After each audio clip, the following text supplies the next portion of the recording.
Kids seem so innocent and sweet until my 4-year-old was having a bath. When I came to take her out, she said, "Mum, all my toys are dead. I held them under the water and now they are all dead."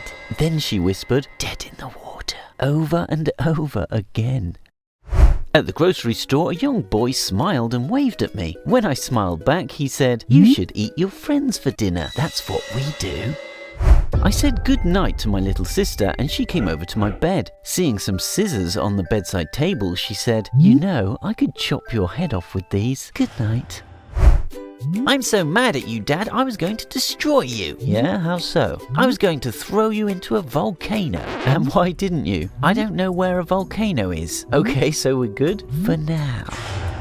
A camp counselor was supervising an activity called Paint the Counselor when the 4-year-old who was painting her hair leaned into her ear and whispered, "I'm gonna peel off all your skin."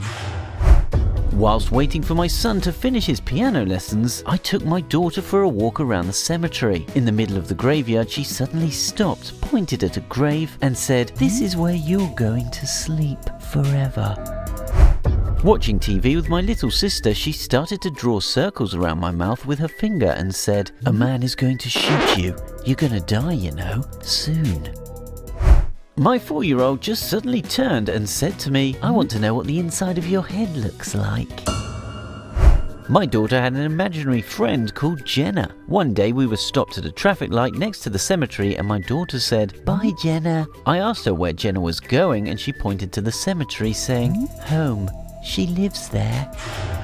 "Mama, you can't take a shower." "Why not?" "Because all your skin will come off." "No, it won't. Maybe not today."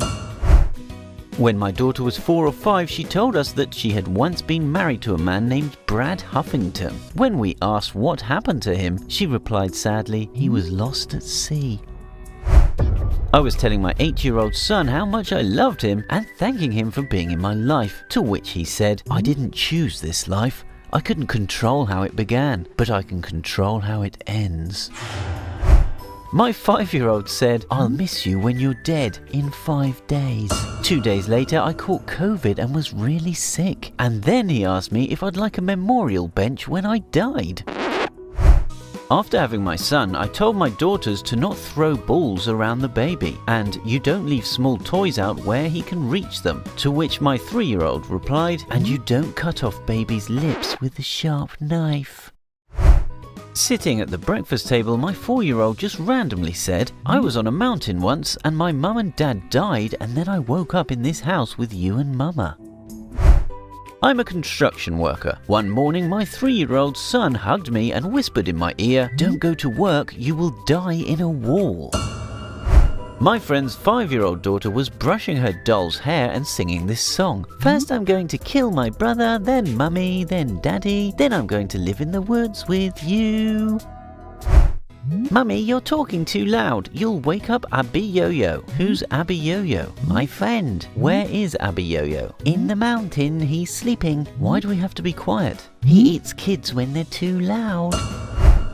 When my son was born and my 3-year-old daughter saw him for the first time, she just stared at him. After a while, she turned to me and said, "Daddy, it's a monster. We should bury it." Which one of these quotes terrified you the most? Let us know in the comments.